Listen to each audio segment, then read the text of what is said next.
Maka jasad itu ada value, ada qimah, ada harganya ketika ada ruh di dalam jasad. Maka bila ruh telah keluar dari jasad, maka harganya murah. Tidak ada harganya. Walaupun jasad itu orang yang sangat terkenal, orang yang sangat berkuasa, ketika ruh lepas dari jasad, langsung value nilainya langsung berubah.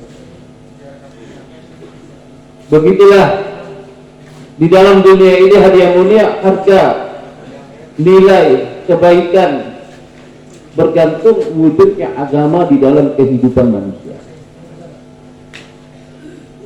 Ada juga yang mengumpamakan agama ini seperti angka 1. Dunia ini zero, kosong, sifar. Berapapun banyaknya angka kosong, kalau tidak ada angka 1, tidak ada nilainya. Tapi bila ada angka 1, kalau nolnya 1 jadi 10, nolnya 2 jadi 100, terus menerus. Semakin banyak nilainya, nol itu semakin banyak value nilainya.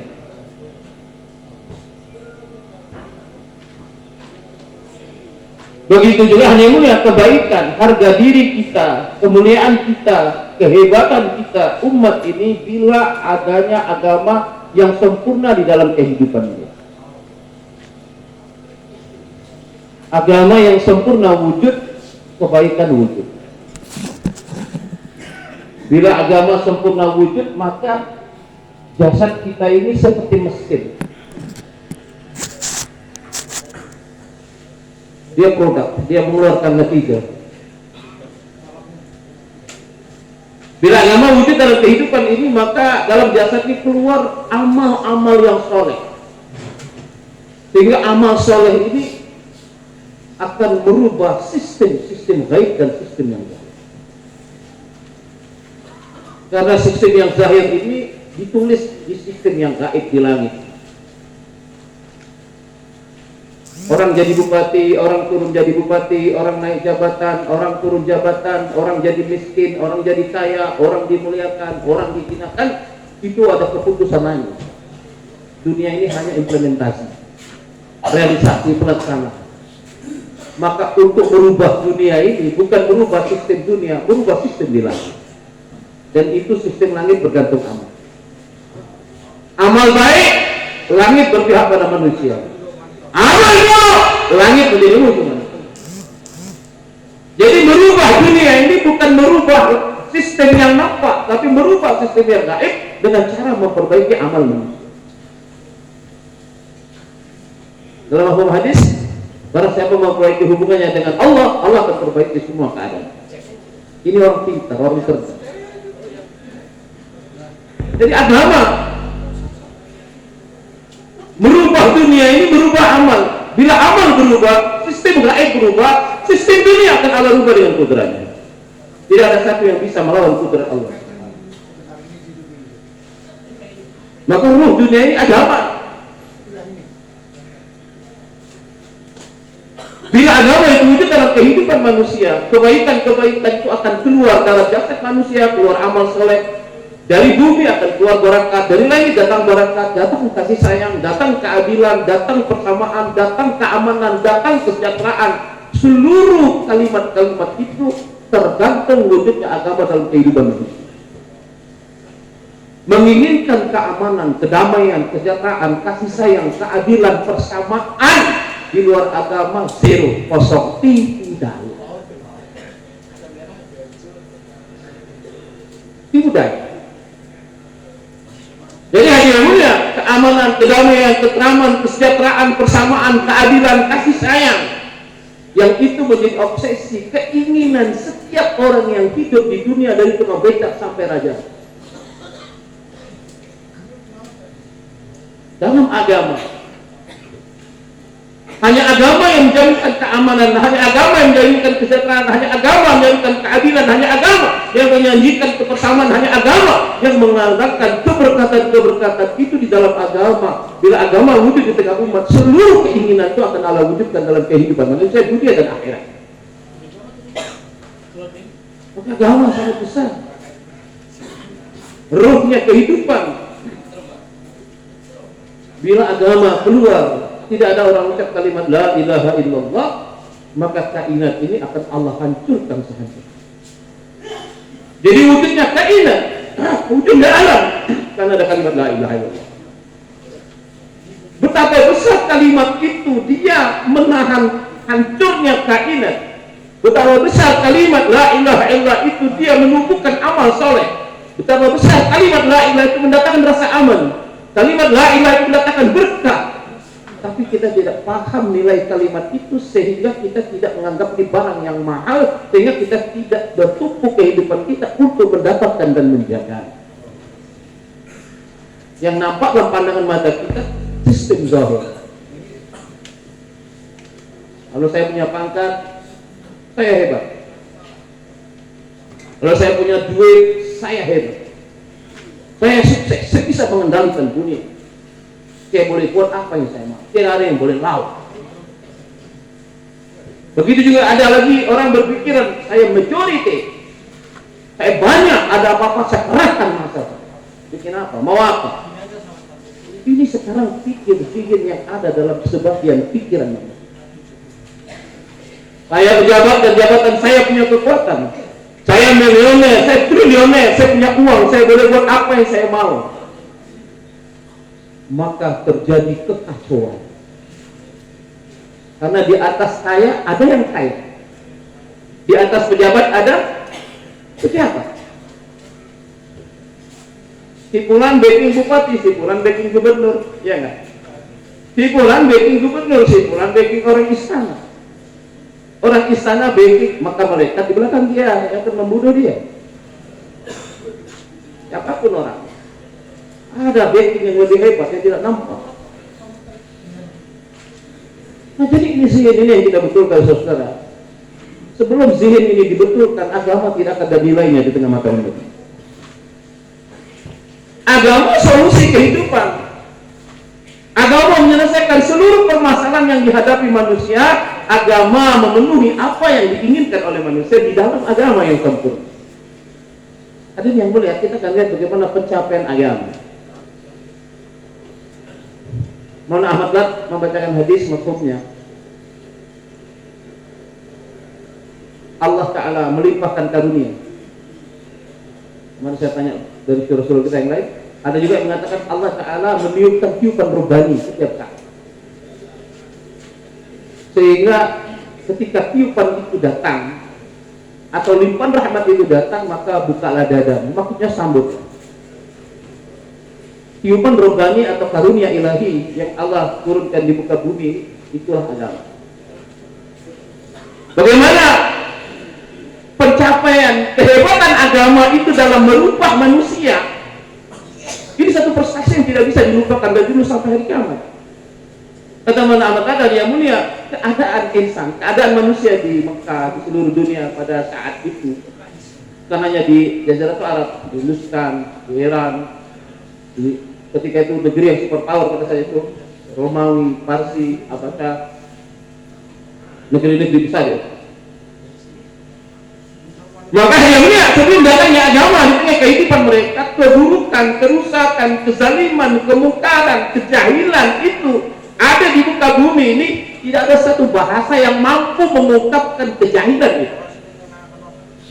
Kata Ahmad, setelah tiupan rohani, tiupan rohani, limpahan karunia diturunkan ke muka bumi ini menjadi satu masyarakat yang terbaik, yang mana kebaikan masyarakat itu dan kebaikan pada saat itu tidak ada satu kata-kata kalimat yang mampu mengungkapkan kebaikan itu. Satu kebaikan sahabatku 1 tahun, ratusan tahun mungkin tidak dapat menceritakan bagaimana kebaikan Allah berikan pada mereka.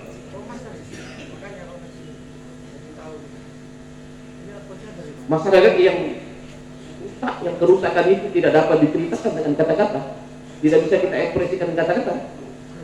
Setelah agama itu datang di tengah mereka, mereka wujudkan dalam kehidupan mereka, kebaikan datang kepada setiap orang, dan kebaikan itu tidak mampu diungkapkan dengan kata-kata banyaknya kebaikan yang ada di tengah mereka. Pencapaian agama itu begitu dahsyat, dibuktikan dalam sejarah, di dalam tulisan. Gimana Islam itu? Dia berkembang terus. Nubuah, kemudian khilafah, kemudian terus Bani Umayyah, terus Abbasi, kemudian Turki, sampai hari ini asar. Kesan agama mentarbiyah manusia itu tidak dapat dipungkiri walaupun orang itu tidak suka pada itu. Kehebatan agama, kemuliaan agama. Tapi hadirin lihat, kehebatan agama, kemuliaan agama, kebaikan agama yang tadinya telah mempunyai prestasi yang tidak dapat dipungkiri oleh peradaban manusia, muslim maupun non muslim, itu hilang di mata umat.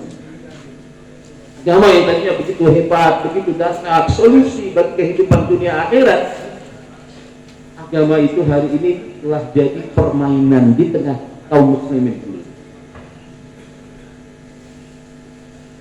Keadaan umat.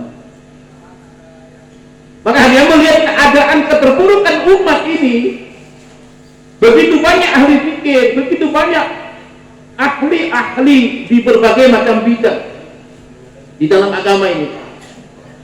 Orang yang ahli tazkiyah, mereka bikin hanqah-hanqah di bukit-bukit mentarbiyah manusia melalui caranya tazkiyah. Orang-orang ahli ilmu membuat madrasah yang besar-besar,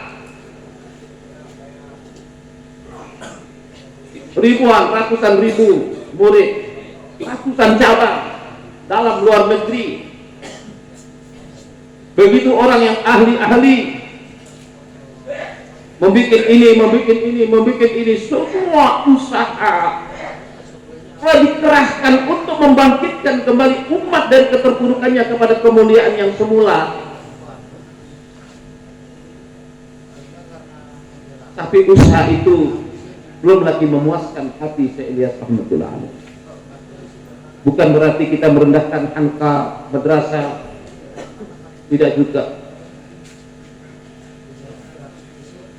Berbagai macam orang ahli siasat melakukan pendekatan-pendekatan, membuat ini, membuat itu secara politis. Kita tidak merendahkan, kita tidak khilaf dengan itu. Dan itu telah dibuat, dan Syekh Ilyas punya hubungan semua dengan itu semua. Tabligh tidak pernah khilaf dengan usaha-usaha yang ada. Tabligh ini bagian dari usaha. Maka dia melihat bagaimana caranya untuk mengembalikan umat ke seperti yang awal ditinggal Nabi SAW ini. Upaya sudah banyak dibuat. Sudah banyak dibuat. Alhamdulillah, natijahnya nampak di depan mata kita. Dengan hanqah orang jadi bersih hatinya. Dengan madrasah orang jadi alim, bisa memberi fatwa. Madrasah tahfiz sehingga Al-Quran terpelihara. Dengan berbagai macam usaha kawan-kawan kita yang lain, sehingga banyak kebaikan yang kita lihat di tengah umat. Tapi kata Syekh Ilyas, ini belum lagi cukup. Belum lagi cukup, karena kalimat umat itu berbeda bahasa, berbeda profesi. Umat tidak dibatasi oleh suku, warna kulit, dan negara. Umat itu yang ucap kalimat la ilaha illallah, dia umat. Apa yang sudah ada, alhamdulillah. Tapi yang kita mau, kata Syekh Ilyas, bagaimana umat ini seperti umat di zaman Nabi SAW. Berbeda sukunya, berbeda bangsanya, berbeda profesinya, berbeda warna kulitnya. Mereka mengamalkan agama ini dan menjalankan tanggung jawab umat ini sebagai khairal ummah, membawa agama ini di tengah manusia. Maka kita ini dalam dakwah ini katanya ta'awun dengan semua potensi umat ini. Bagaimana? Agama sempurna. Sebagaimana agama itu telah datang di zaman sebelum kita. Jadi agama ini hanya bisa wujud, hanya bisa tegak di tengah umat di seluruh dunia ini, dari tukang becak sampai raja. Kata para masyayikh kita, agama itu tidak ada boleh satu tabakat yang tidak aman. Dari tukang becak, dari tukang susu sampai raja-raja. Dari timur sampai barat, dari barat sampai timur. Bagaimana setiap orang kenal Allah, setiap orang mengamalkan agama di dalam seluruh kehidupan. Maka dia melihat keadaan umat dan usaha yang telah dibuat dan pencapaian yang didapatkan oleh usaha-usaha yang ada, Maulana Ilyas gelisah, risau bagaimana, apalagi upaya yang telah dibuat. Madrasah telah dibangun, angkat telah dijalankan, sebagian mereka masuk ke dalam pemerintahan, sebagian bikin ini, sebagian bikin itu. Pikir, risau. Sehingga kerisauan itu menyebabkan Maulana Ilyas rahmatullah tidak bisa tidur. Kadang-kadang dia pergi ke hutan, kadang-kadang menangis. Maka dia melihat asal kerisauan itulah Allah Ta'ala memberikan bimbingan kepada Syekh Ilyas rahmatullah alaih untuk membangun kerja yang kita sama-sama belajar. Kerja dakwah ala minhajul. Dan natijah itu telah nampak. Beda bangsa, beda suku, beda bahasa, beda profesi. Kalau kita yang pernah istimewa di Rewin, istimewa di Katrel, setelah wujud umat itu duduk bersama, makan bersama, tidur bersama, keluar bersama, hilang sekat bangsa, sekat suku, sekat profesi. Ketika seorang masuk ke dalam usaha, dia merasa saya tidak ada, saya muslim. Jadi awal jazwatnya itu saya muslim, saya hamba. Tidak lagi mereka mengatakan saya Amerika, saya Eropa, saya pejabat, saya itu tidak. Mereka telah berubah, saya hamba, saya muslim. Maka kebanggaan pada jabatan, bangsa, warna, kulit, suku, inilah yang telah menghancurkan umat.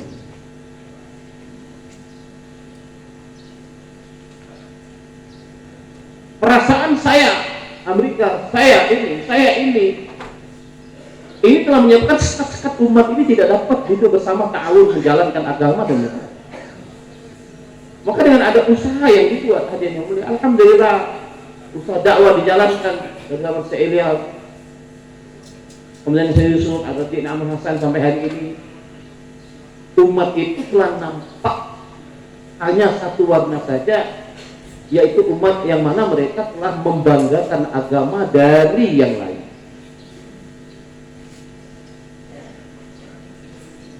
Umat itu tidak bisa dibentuk. Ada beberapa perkara-perkara yang akan memecahkan umat ini, membelah umat ini. Salah satunya ta'azzub dan ta'assub. Ta'assub itu perasaan bangga kepada suku, pada golongan, pada profesi, sehingga rasa bangga itu telah menyekat dia untuk berkumpul dengan orang lain, sehingga ada komunitas-komunitas yang tidak dapat berkumpul, sehingga mereka tidak dapat kerjasama di dalam agama, batasan-batasan. Maka setelah usaha ini dijalankan hadirin mulia dengan tertib yang benar, maka sekat-sekat itu telah hilang.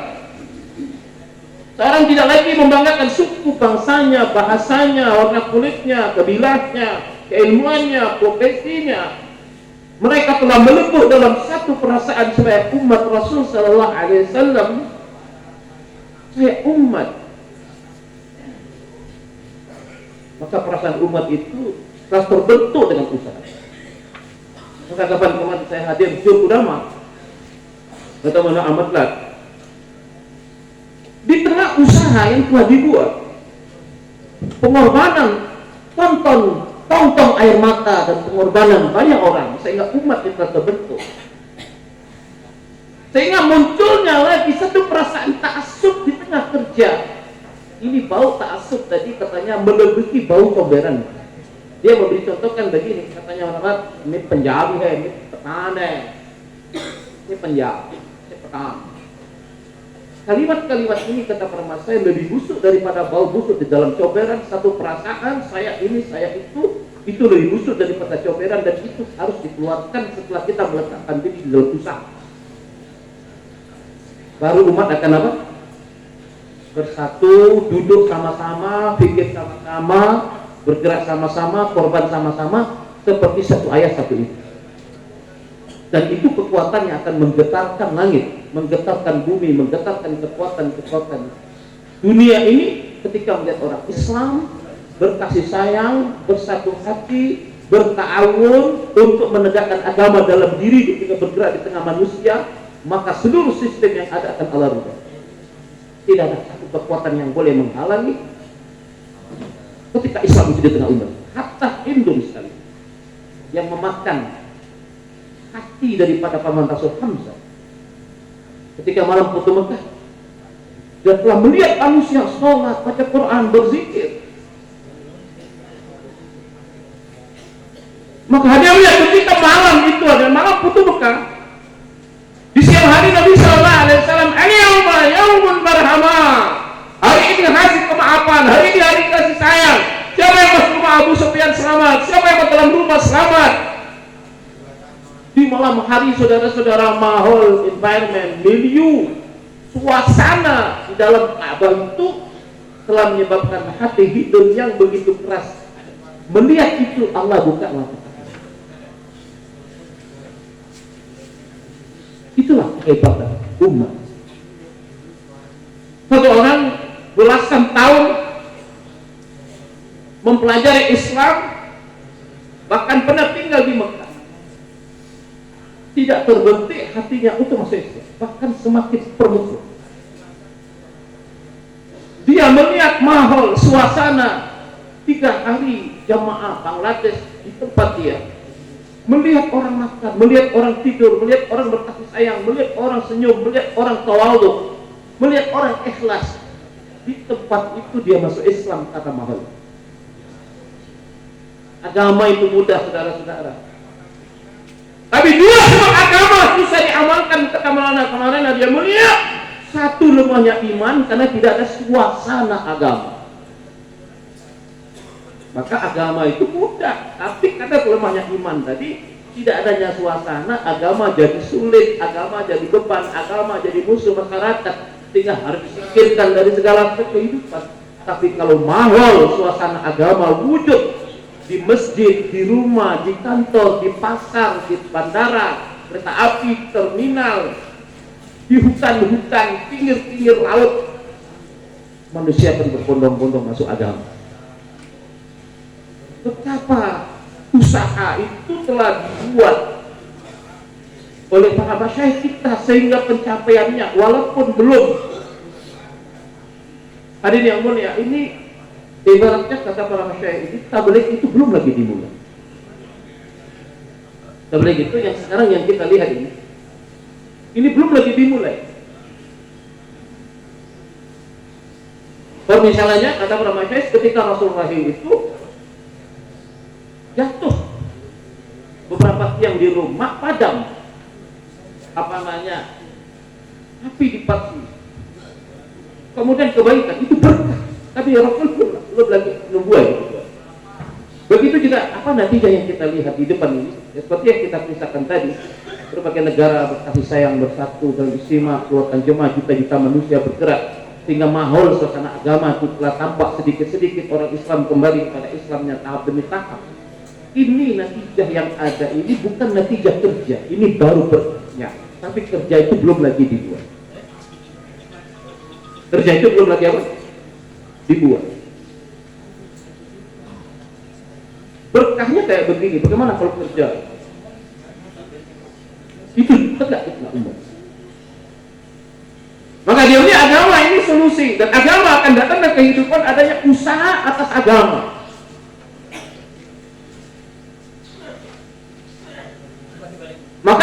agama yang inilah menjadi sebab wujudnya istiqlal kesiapan umat untuk mengamalkan agama di seluruh dunia, di Amerika, di Eropa, sebagaimana kita lihat sekarang ini para masyayikh kita berjalan di 45 negara, sekarang lagi dihajai. Betapa usaha itu besar. Maka dia mulia, kita harus sadar dari merasa di dalam kerja ini saya punya kerjaan yang besar sekali. Azmat, kata dia pula. Keagungan kita. Saya beri contoh azmat itu Pak seperti orang kerja di istana. Orang kerja di istana itu walaupun dia tugasnya hanya mengganti isu, ketika dia berkenalan dengan orang, Bapak kerja di mana? Dia dengan proud ya mengatakan saya kerja di istana. Padahal pekerjaan dia cuma ganti apa? Karena dia menganggap ini istana besar, sehingga ada kebanggaan dalam kerja. Maka kata para masyayikh kita buat kerja, tidak hanya kerja itu dengan kerja, tapi azmat. Kita merasa kerja itu kerja. Beda dengan kibir katanya. Esa dengan kibir itu beda. Karena dia bilang, ketika kamu dalam perasaan kamu sebagai dai, kamu harus merasa begitu tinggi karena membawa perkara yang besar. Kalimat yang akan sampai kepada manusia, yang akan menyelamatkan manusia dunia akhirat, maka harus ada kadar dari azmat dakwah. Ini barang mahal, ini barang mewah, sehingga kita dalam menjalankan usaha itu tidak hanya usaha, tetapi bagaimana usaha itu maksimal. Bukan hanya misalkan 4 bulan, 40 hari, 4 bulan, 40 hari, 1 tahun, 7 bulan, 3 tahun itu sarana untuk melatih pikiran kita ini supaya dia 24 jam mengalahkan pikir-pikir yang lain itu. Saya pernah dengar dari saya banyak orang itu 1 tahun pernah, 3 tahun pernah, bahkan di Pakistan itu kemarin satu orang awam, orang pernah dia ziarah mana Syekh, kamu sudah berapa lama kamu tabligh? Baru mulana. Berapa kali kamu keluar? Baru mulana. Saya malu. Berapa? Baru mulana. Saya baru 13 kali 1 tahun. Di Pakistan itu orang 13 kali 1 tahun itu malu menceritakannya. Kalau kita baru 4 bulan 5 bulan. Saya salah di sini. Mau apa kok? Ini 13 kali setahun itu Pak, malu. Kalau disuruh bayar, disuruh benar, disuruh bayar kamu, disuruh bayar salah kamu, tapi keluar setahun lagi siap. Jangan maaf.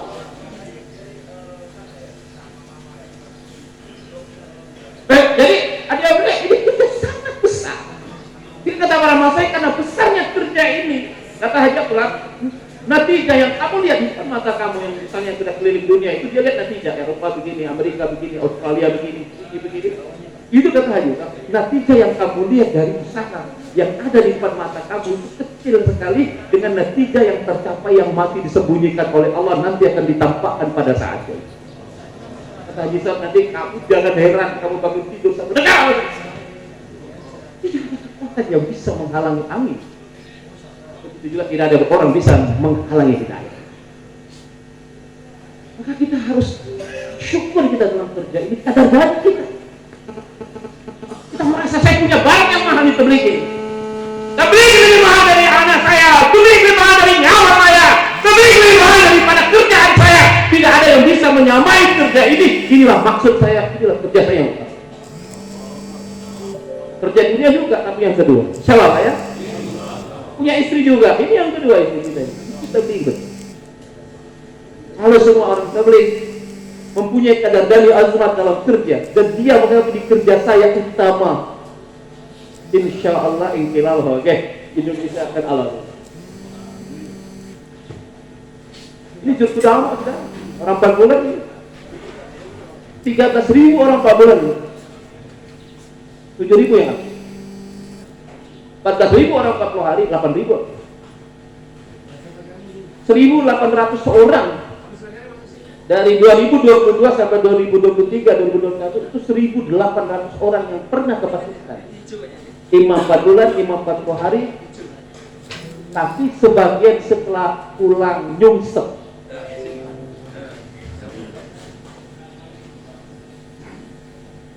Tidak lihat kerja, tapi sana enak. Tapi kenapa setelah pulang nyungsep lagi? Dari 13.000 itu, dari 1.800 kemarin yang pergi ke Pakistan, ketika kita keliling, tidak ada 50% yang mereka bisa aktif Komi, Cikoli, Malamarka, Talang. Saudara-saudara kita bersyukur. Tadi saya dapat laporan dari Ancol, dalam 2020-2023 ada 90 berapa sekian jamaah foreign masuk di 30 provinsi di Indonesia. Dari mana mereka berpikir? Yang kita kirim ke Pakistan 1.800 jemaah Pakistan sudah datang ke 30 provinsi, tapi belum juga ibaratnya kerja itu bergerak kembali seperti yang kita harapkan. Apa faktor? Ke Pakistan sudah, tapi belum dapat buat kerja. Kemudian kami tanya, kenapa lama saya waktu itu? Kami janji kami begini awal. Sudah 4 bulan, sudah setahun. Tapi itu datang malam Mekah nggak bisa, 3 hari nggak bisa. Terus kami tanya kepada Mas saya, ini bagaimana treatment, perawatan? Kata para Mas saya, orang yang keluar itu atau gai itu value, nilai, timah, harganya bukan hanya lamanya waktu. Barang lama ada macam-macam. Ada barang lama semakin mahal, barang antik, ya. Ada barang yang expire rusak, ya. Nah, dimaksud orang lama itu bukan lama dalam masa waktu dia dalam tabligh. Kata para masai, waktu kita dalam tabligh itu belum menjamin seseorang itu akan buat kerja. Banyak orang yang sezaman saya lihat itu, terus saya lihat tapi loh kita juga. Maka kata yang para masai, 4 bulan, setahun, 3 hari itu bukan masanya, tetapi amal di dalam 3 hari. Amal di dalam 4 bulan, amalan karena terbiasa itu dalam orang dalam dakwah ini dapat terbiasa sehingga tidak ada istilah mengamalkan agama dan bergerak ke seluruh dunia itu sebanyak mana dia terbiasa di dalam kerja. Maka itulah Pak, kita berpikir sekarang bagaimana supaya kemarin kami berbicara kalangan orang tua kita, sedih kita, jemaah 4 bulan katanya. Itu mojok-mojok, jarang yang mau keluar untuk diajak begitu. Dan kalau dibilang mojok-mojoknya megang barang aneh lagi kayak yang bersinar-sinar gitu. Jadi berbeda Pak ya kalau kita keluar di Pakistan mungkin pada subuh kita ziarah ya, melangkah sebentar, nanti baru ke Pakistan. Nanti pada zuhur sebentar baru makan. Pada asar nanti sebelum dola juga melakot. Pada isya makan ditunda, dia melakot sehingga dengan asbab dia gerak dan menggerakkan terbiah itu sehingga dia ada kesiapan duduk dalam taklim, duduk dalam zikir dia ta'amal berada istimai sehingga terbiah selama 4 bulan itu terbentuk sehingga ketika pulang ke Indonesia mereka bisa buat kerja makom bentuk jemaah. Nah ini Pak sekarang kita begitu risaunya sejak khilaf ini.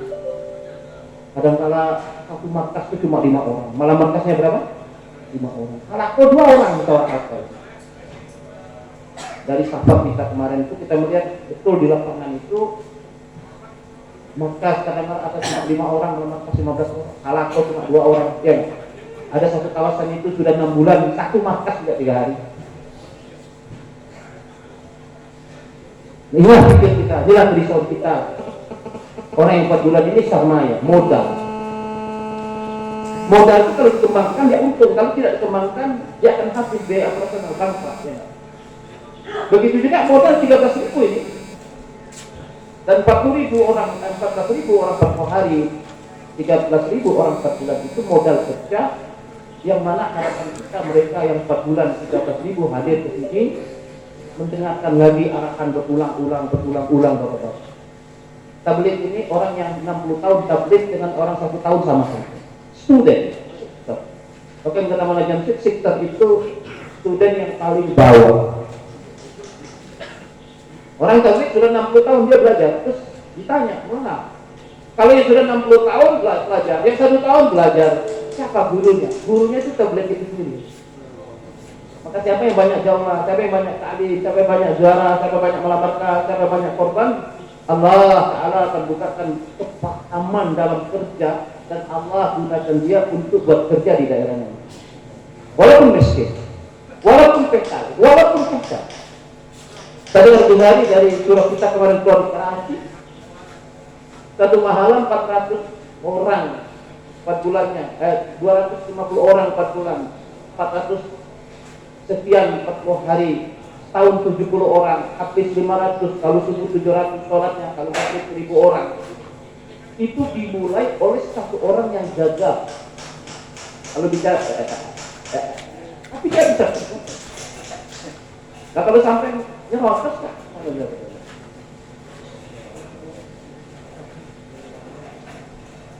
Jadi hanya membentuk pekerja. Kemarin kita juga bicara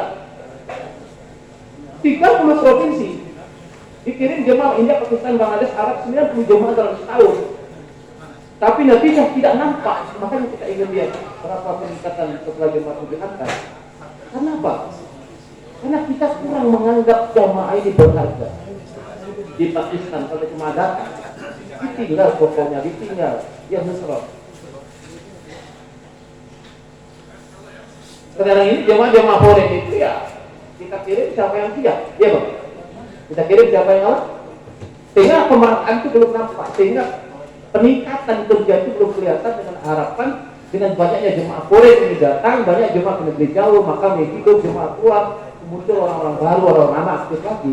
Maka oleh karena itu kita semua bersedia insyaallah ya. Itu banyak pekerjaan kita bagaimana jemaah foreign, bagaimana meningkatkan kualitas teman-teman kita, kemudian pelajar-pelajar, mastura, ulama, bagaimana hubungan kita dengan para alim. Kemarin kami cerita waktu di Lombok ada jemaah dari Pakistan, dari Peshawar. Katanya kami tiap minggu kami kumpulkan ulama, kami ceram, yang sudah tabligh, kemudian kami ziarah pesantren besar. Kita seluruh ulama dan pesantren besar ini walaupun mereka belum dalam kita, mereka bersama.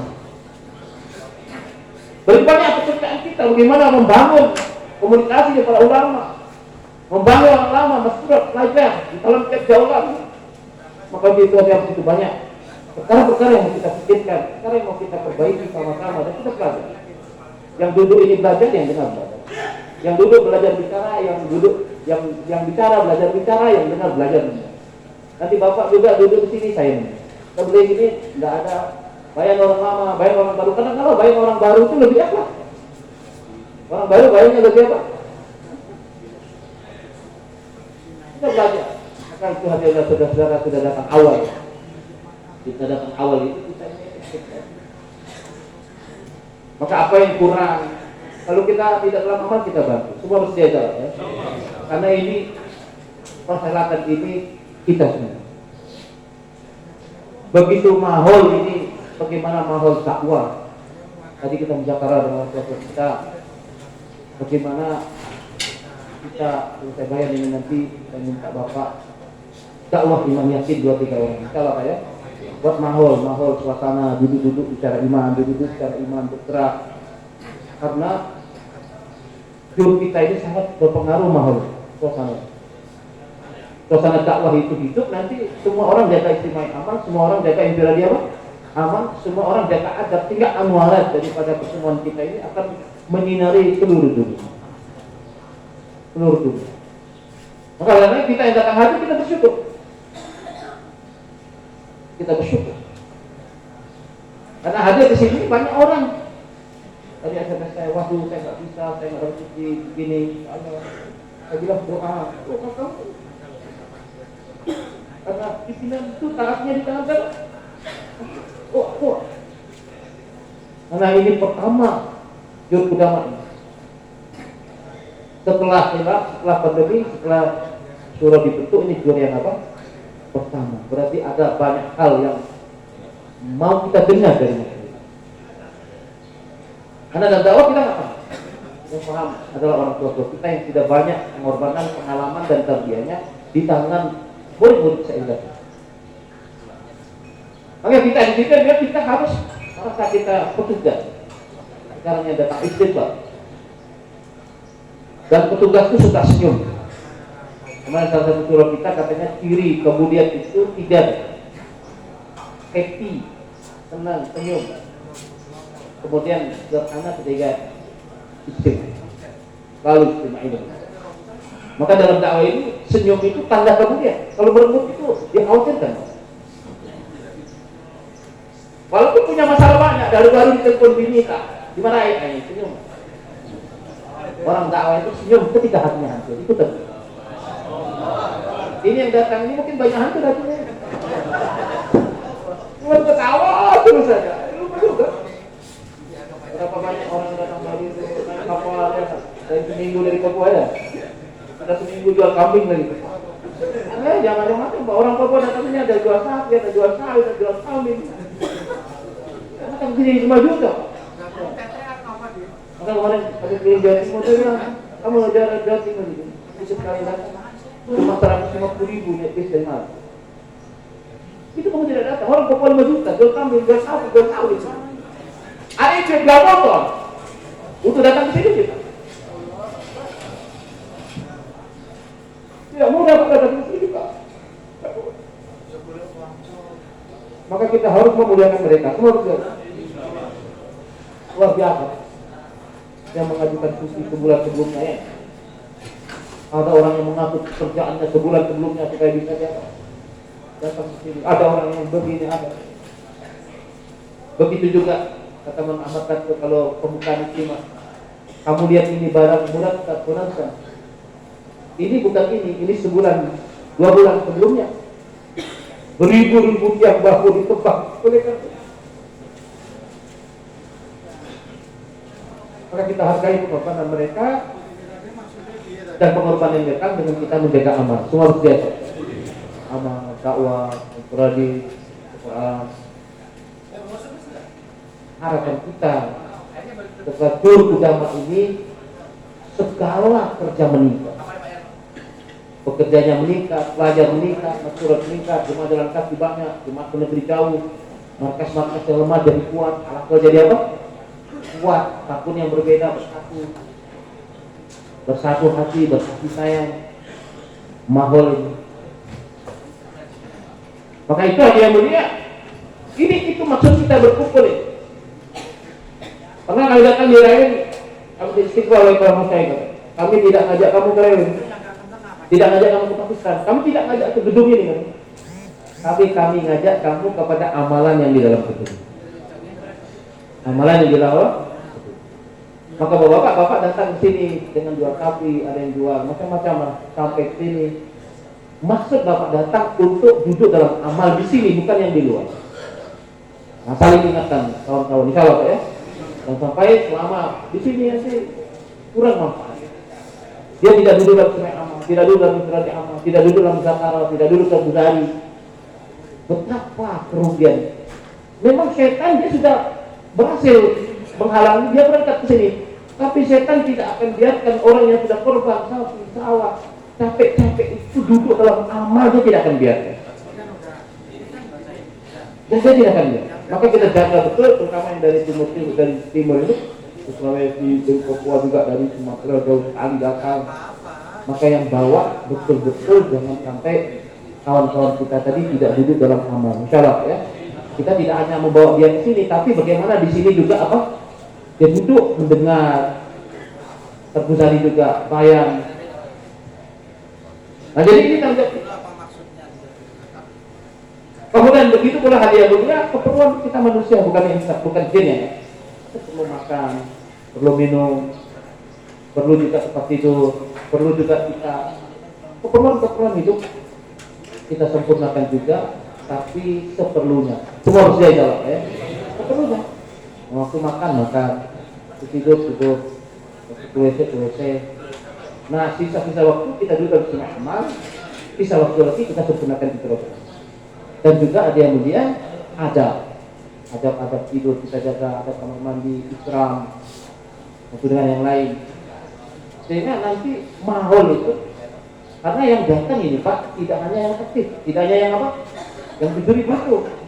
Tapi ada juga masalah, waktu selama dia dengar itu, udah apa? Dia dapat Pak, rindu, kita bukan tidak.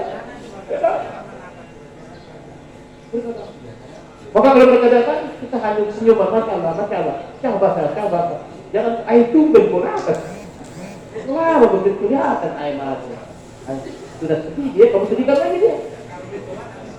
Tidak aktif itu susah Pak Kamu tidak aktif itu apa? Susah, tapi mau aktif ekonomi lah, masalah istri yang marah-marah. Cuma dapat pun memang di luar wali pulang kayak itu. Istrinya, katanya orang-orang timur itu istrinya, Masya Allah ya. Kuat kalau bicara agama.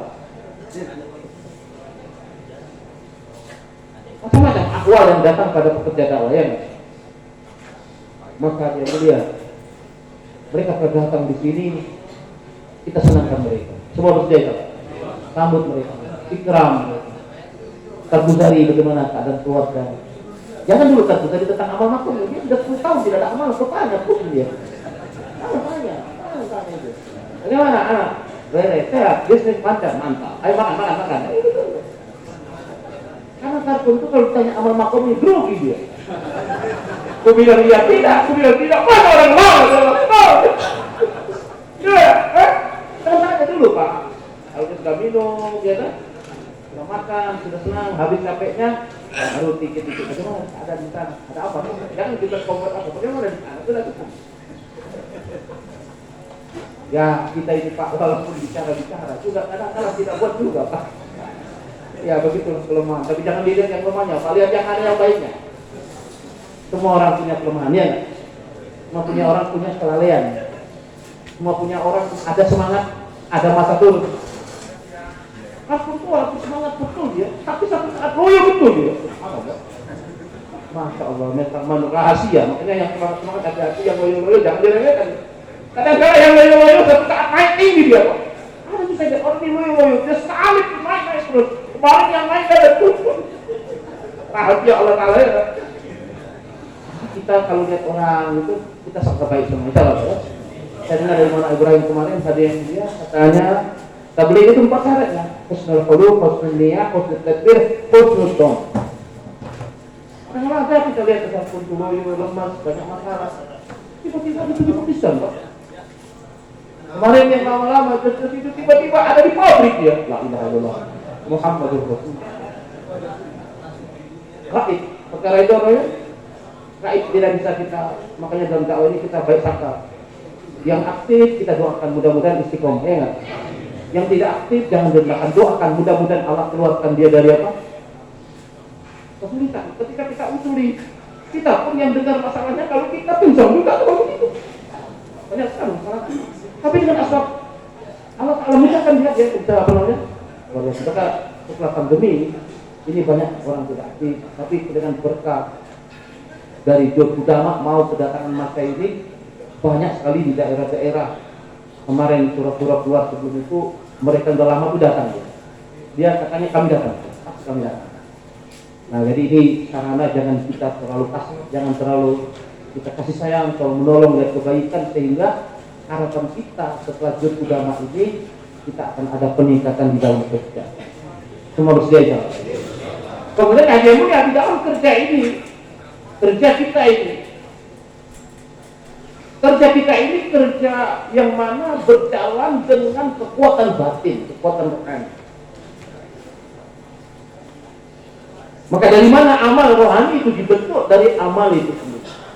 Maka kita jaga amal kita di dalam dakwah ini, terutama hadirin yang mulia, kita jaga sunnah Nabi Sallallahu Alaihi Wasallam itu seperti apa?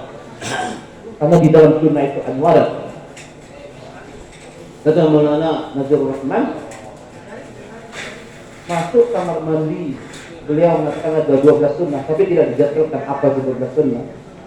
Kalau orang masuk kamar mandi mengamalkan 12 sunnah, ini nilainya dia itu lebih mahal daripada 7 lapis langit, 7 lapis. Maka sunnah itu kita jaga. Kalau apa ya? Miswak, kurban, adab-adab, doa-doa itu kita praktekkan. Kita ingatkan kawan-kawan. Karena di dalam sunnah ini ada kekuatan, di dalam sunnah ini ada kecintaan Allah. Dalam ayat dikatakan kalau kamu untuk benar-benar fattabi'uni yaghfirkumullahu wa yaghfir lakum dzunubakum. Kalau kamu cinta Allah, ikuti aku. Allah akan mencintai kamu, Allah akan mengampunkan dosa kamu. Ittiba pada Rasul itu datang cintanya Allah pada kita. Jadi jangan kita lihat ini sunnah itu, tidak. Setiap sunnah itu kalau kita amalkan dengan tertib yang benar, Allah akan cinta pada kita. Jadi sunnah itu membawa kecintaan Allah pada kita, mengampunkan dosa kita. Kita jaga sunnah istiqomah. Amal boleh asalnya, walaupun kamu lihat istiqamah itu muskilah. Amal itu mudah, tapi menjaga amal dan kemudian amal itu perlu perjuangan. Maka amal jangan kita tinggal. Faiza burika fi syai'in falzam. Dalam mafhum hadis, kalau kamu diberkati satu, pegang. Pegang itu sunnah. Jangan kita lepas. Dan ini jaminan orang yang memegang sunnah itu akan mendapatkan kecintaan Allah, pertolongan Allah. Maka di dalam dakwah itu kita lihat natijahnya pada diri kita. Dalam dakwah kita kepada orang di luar diri namanya nusra, dalam diri istiqamah. Kita lihat dalam diri kita berapa banyak peningkatan hanya di dalam urusan sunnah Nabi SAW, kehidupan Rasul. Anwar, kata Haji Abdul Wahab, kalau ucapan, hanya ucapan tidak didukung oleh amal dan pengorbanan, maka ucapan akan jadi ucapan yang tersebar ucapan yang sifat, ucapan makomi, ucapan makhluk. Tapi kata dia, ucap penting, karena ucap itu besar pengaruhnya kepada amal kita. Dunia ini kecil karena diucap-ucap jadi besar, akhirat itu besar, tidak diucap-ucap jadi kecil. Tapi ucapan itu tidak cukup kita ucapkan, kita sertai dengan menyempurnakan amal. Maka kata para nabi kita, kalau kamu ucap, kemudian kamu perbaiki amal, kamu naikkan korban, maka amal yang akan berkembang. Ucapan jadi apa? Amal itu. Maka kita usaha terus. Apa sunnah Nabi yang belum hidup dalam diri saya? Dari ujung kaki sampai ujung rambut, cara motong kuku, cara bersorban, sampai para ulama itu mengambil sanad sorban kepada ulama di belakangnya dia. Begitu ada orang mengambil sanad bermiswak, ada orang mengambil sanad apa namanya itu kurma, telak, itu dia minta caranya Rasul itu gimana, bermiswak caranya Rasul gimana, memakai sorban caranya Rasul gimana. Bahkan ada ulama mau cari kita bagaimana cara memotong semangka caranya, mahabbah kepada Rasul. Maka kita juga gitu, bertambah dalam kita dakwah ini, semakin lama semakin cinta kita kepada sunnah Nabi SAW. Maka dengan mencintai Rasul, mencintai Allah, mencintai akhirat itu keluar dari hati kita, mahabbat kepada asbab-asbab dunia. Maka pandangan kita dalam dakwah ini selalu apa yang saya dapat di akhirat. Karena dunia ini tidak mampu membalas pengorbanan kita. Adapun kenyamanan ini hanya bonus, tapi kenikmatan yang sebenarnya nanti di dalam surga melihat wajah Allah Subhanahu. Surga, kenikmatan yang tidak pernah didengar oleh telinga, tidak ada oleh mata, dalam hati, itu dah maklumat kita di situ. Dunia ini sedikit yang mau banyak, maka terjadi pertengkaran. Yang mau, misalkan nampannya satu nampan, orangnya 100, dunia itu sedikit, orangnya banyak, terjadi perebutan, pertengkaran, sehingga untuk mendapat pun saling membunuh, saling membunuh. Tapi akhirat itu luas, keinginan sedikit. Jadi Allah kata kepada manusia di surga, minta dikasih, minta dikasih. Terus kata Allah, minta, ya Allah habis permintaan. Surga itu belum berkurang terus. Akhirat itu luas, yang menginginkan sedikit, maka timbul kasih sayang. Maka orang dakwah itu kalau lemah pandangannya ke akhirat bertikai. Katanya, Maulana, orang tabligh itu kalau tidak memandang surga akhirat itu timbul fasad akhirat, timbul dalam hatinya penyakit yang tidak bisa dilihat orang lain yang dia dengan oleh. Apa itu penyakit kata Muhammad? Iri, hasad, iri. Dia masuk di dalam itu. Dan ini berbahaya, kata Muhammad. Ini contohnya orang tabligh korbani, masya Allah. Mungkin orang anggap kita hebat, orang anggap kita masya Allah. tapi dalam hati karena kurangnya menjaga amal tadi, kurang menjaga amal, tapi kerinduannya pada akhirat melemah, masuk dalam hati kita penyakit yang tidak terlihat, merasa besar, merasa hebat. Kata dia, korban merasa kecil, korban merasa tidak paham, korban merasa tidak paham. Nah, ini orang yang bicara. Tapi bila kita kurang bicara akhirat, dalam pengorbanan itu tersimpan hasad akhirat, keinginan-keinginan yang tersembunyi yang akan merusak kerohanian para baru bertikai. Jadi pertikaian itu bukan dalam tertib, pertikaian awalnya dalam hati. Pertikaian awalnya dari apa? Hati. Apa itu awalnya? Melihat keburukan. Keburukan itu apabila nampak, itu datang secara otomatis. Setelah itu kata Rasul datang suudzon. Datang apa? Nah, ketika orang sudah benci sama orang dan suudzon, tertib apapun yang disampaikan salah ini. Ya Pak, kalau Bapak sudah suudzon sama orang, apapun tertib walaupun datang dari siapapun, Bapak tidak akan terima.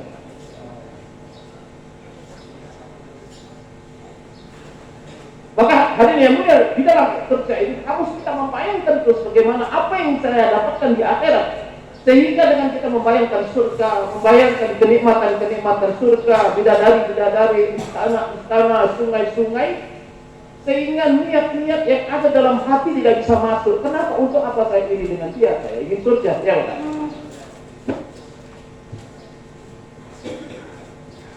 Kenapa saya ingin surga? Ya ini teman saya, kawan saya, teman perjuangan saya. Maka ini penting ya yang mulia, kita jaga ini amal, pandangan akhirat. Maka kata para masyarakat kemarin, setiap kamu buat pengorbanan dia akhirat, apa yang dapat di sana? Di dunia kita apa? Tabligh itu kalau dia korban dan pandangannya akhirat, walaupun di belakang dia tetap mati. Walaupun bukan Faisalah tetap apa? Mati. Tapi kalau orang sudah dalam hatinya lemah dalam amal, Pak, lupa dalam menjaga amal sunnah, hatinya akan termasuk virus-virus yang lebih berbahaya daripada virus yang ada, fasad adalah keinginan-keinginan tersembunyi dalam hati. Karena ini cuma kalau dia maju saya bagaimana? Karena lupa menghadapi akhirat. Dan orang yang dalam dakwahnya dia pandang akhirat, bagaimana kemudian saya di akhirat, bagaimana keselamatan di kubur saya, sehingga saya di depan saya maju, di belakang maju, dipaci jalan, dimaki jalan, dipuji jalan, jadi tidak lagi terkesan dengan cacian, pujian, istri marah, mertua marah, terpun puji, terpun marah, terpusing. Yang penting saya bekerja ya Allah. Istiqomah. Pandangan. Sehingga dalam kerja tidak pernah lupa. Lemah sedikit naik lagi, lemah sedikit apa lagi? Jadi tidak sampai apa? Anjlok. Kalau sudah anjlok itu perlu kontainer yang besar, kalau jatuh forklift yang besar, Pak. Dan kalau diangkat pun jatuh lagi, Pak. Atau betul ya. Maka jangan sampai jatuh dalam dakwah. Orang jatuh dunia sebentar lagi bangkit, ya Pak. Tapi kalau jatuh dalam dakwah, Masya Allah, butuh waktu, butuh ikrar, karena dia sudah tahu semua ya. Apa yang kita ucapkan kita sudah tahu, jadi kita cuma senyum tahun. Maka kita jaga amal, jaga kita, pandangan kita dalam bekerja ini, apa yang saya dapat ya? Dan kita bayangkan kajian dunia ini kecil dibandingkan nanti kajian di akhirat kalau saya tinggalkan saya. Kau boleh kasih saya, kau boleh fitnah, kau boleh apa-apa. Itu urusan kamu. Tapi untuk urusan kerja saya tidak akan bergeser. Kalau urusan apa? Karena sedikit dikasih berhenti. Saya sudah setengah mati, mati itu sebelum kita berapa hari. Tapi kita malah nggak tahu. Mantap. Naik lagi. Istri merengut, tidak jadi keluar. Kawan-kawan bukan perlu jatuh. Saya sudah pergi ke daerah Sulawesi Selatan. Saya usul istrinya lebar banget, cepat lari, tak perlu Ustaz. Dia ke istri ya, Pak. Loh. Ini apa? Kita keluar, Pak. Pernah satu kawasan itu, orangnya ada di sini, banyak orang. Mungkin ini rumah saya yang lempar itu mungkin. Wah, enggak lah, saya itu enggak. Jangan loh. Istri mana dia? Ada satu takut.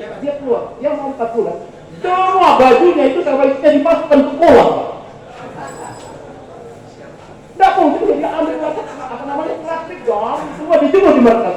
Kenapa saya ikut cuci banyak? Wah inilah ikram muslimah. Oke, markasnya cuci, dia gantung berangkat. Satu kartun yang mau keluar paspornya ditahan, rekeningnya dia ambil ATM sama. Dia berangkat paspor baru. Apa ATM pun berangkat banyak juga. Barang yang sudah dijual yang ini saya tidak tahu.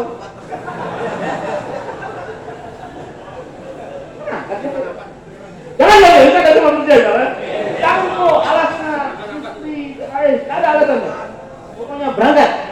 Nanti kalau sudah berangkat baru pembelajaran itu apa? Sebenarnya itu hanya ujian, hanya apa?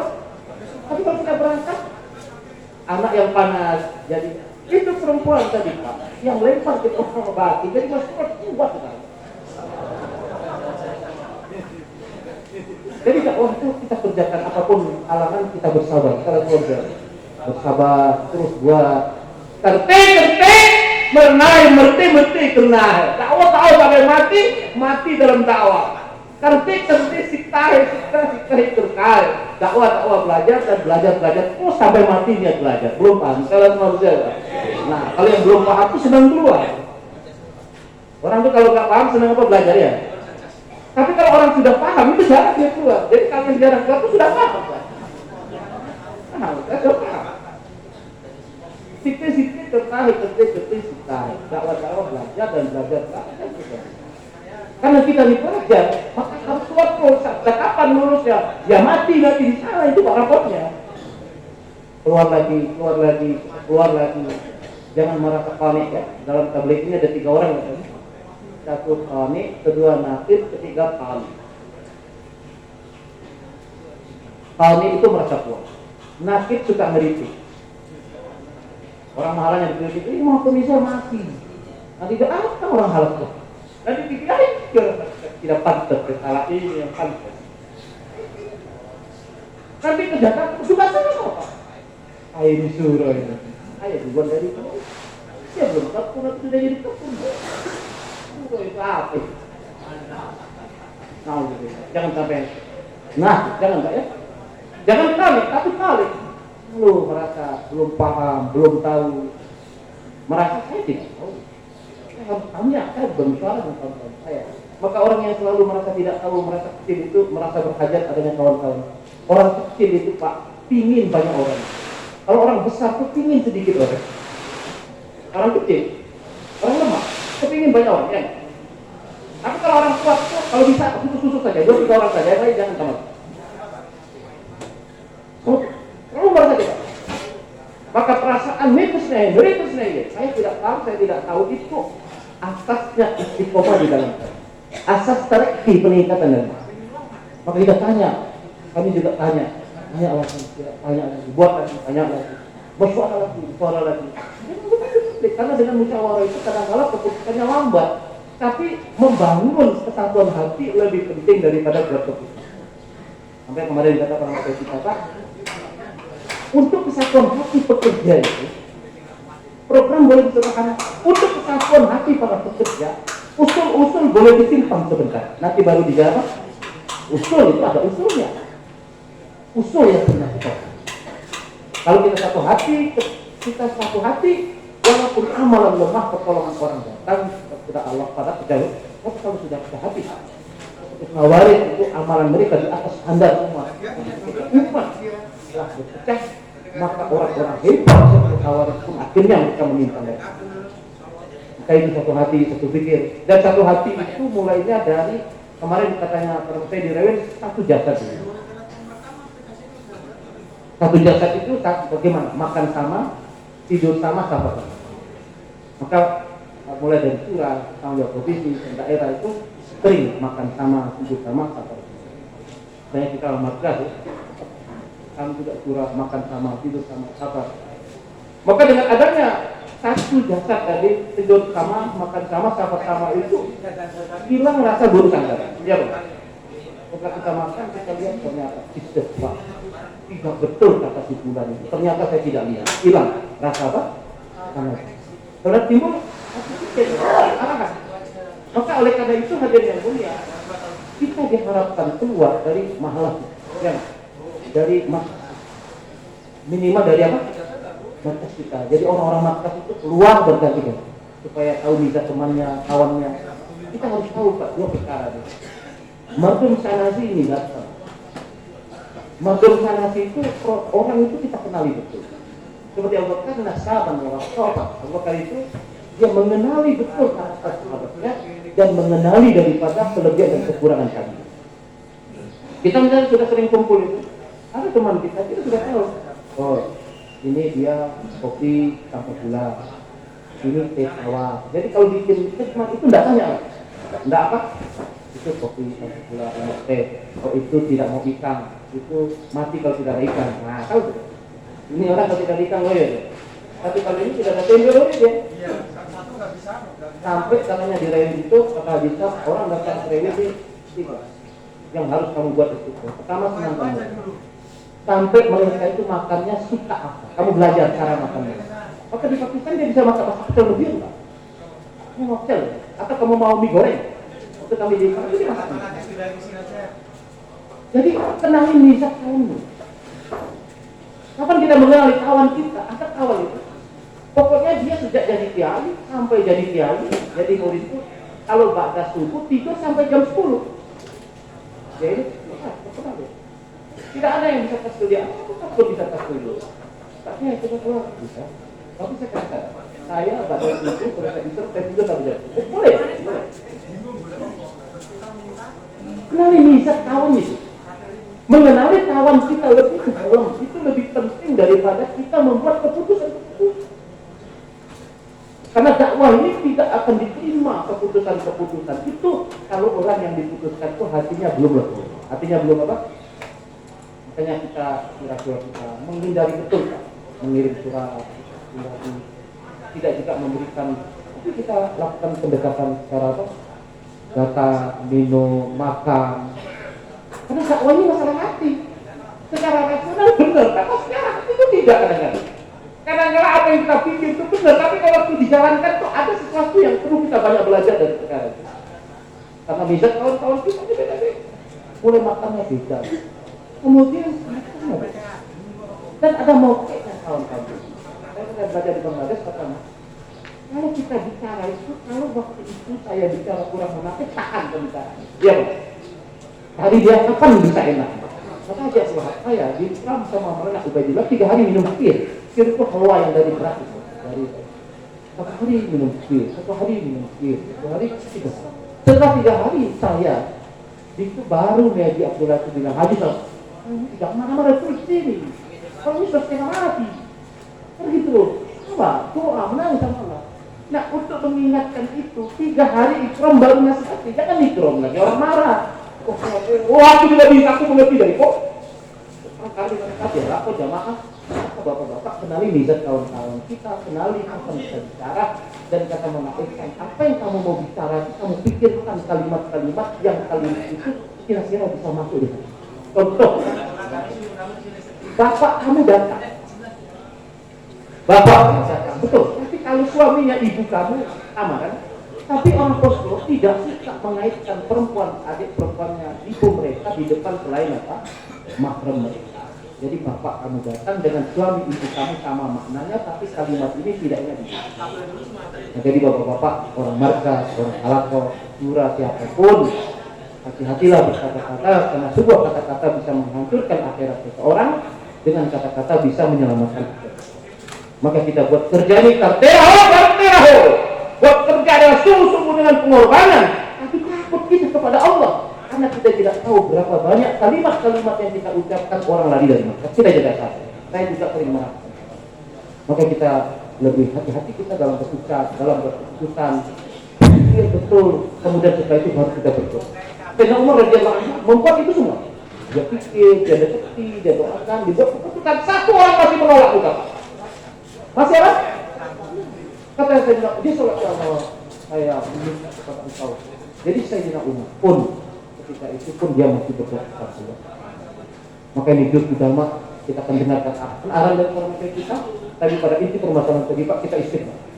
Kita semuanya Pak istighfar, dan kita Bapak Ahlan kita sudah di tempat di dalam kita ini tempat saudara kita yang menang jawab yang sudah kemarin kota di atas ini ada alumni dan foren dan tempat-tempat sudah ditulis. Kami harapkan bapak-bapak mengosongkan ruangan ini kecuali sudah dalam di situ, kemudian menempati posisi-posisi daerah masing-masing, dan di daerah masing-masing juga sudah ada tugas skillnya, supaya harapan kita dengan pengaturan ini tidak untuk membeda-bedakan, tidak, tapi hanya sebatas untuk memudahkan pengaturan. Tidak ada perbedaan, semua sama, yang datang orang lama semua dihormati. Cuman adanya pengaturan ini untuk memudahkan, karena husnul tadbir itu penting juga. Di samping husnul niyah, husnul khuluq, husnul tadbir. Semoga Allah Ta'ala beri saya kekuatan, saudara-saudara kekuatan, dan saya minta bapak-bapak semua yang ada di petugas ekstila di dalam ya, nanti selesai bayar ini bapak duduk 22, 33, kemudian nanti gerakkan untuk bergerak. Tadi suruh kita menyarankan supaya mahal dakwah Iman Yasin ini kita mulai saat ini, sehingga nanti kedatangan suasana dakwah itu ada di mana-mana. Karena kalau mahal dakwah itu ada, orang akan duduk istimai amalnya. Kalau dia duduk istimai amal, dia dapat infiradi amal. Kalau dia dalam 4 hari duduk istimai infiradi, zihirnya akan berubah, pikirnya akan berubah, yakinnya akan berubah, jazbah amal akan meningkat, sehingga pulang mereka akan menjadi duta, nomain dari kita, duta-duta kita untuk bekerja di tempat mereka, sehingga harapan kita ada peningkatan yang besar di Indonesia. Karena para saya mengatakan bahwa kamu akan jadi tonggi kedua, reli kedua, itu bukan ucapan legislatif, tapi ucapan kerohanian. Kita ada istiqdat untuk besar, tetapi syaratnya kita ikut arahan para kita dan buat sayang satu dengan yang lain. Semua bersedia ya Pak ya? Apa yang saya beri dakwah 2-3 kali Pak Andi? Angkat tangan Pak.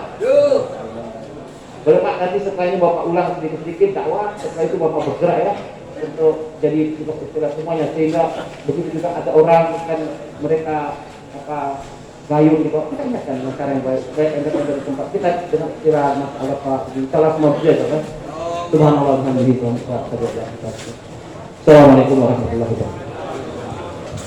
Mohon perhatian kepada amir-amir bertugas di Udama. Nanti jam 7:30 musyawarah di ruang pengendali.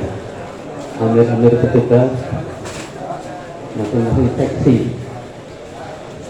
Kemudian nanti amal ijtimai akan kita mulai jam 9. Untuk itu nanti bawa supaya persiapan sebelum jam 9 sesuai pengumuman. Kemudian ada titipan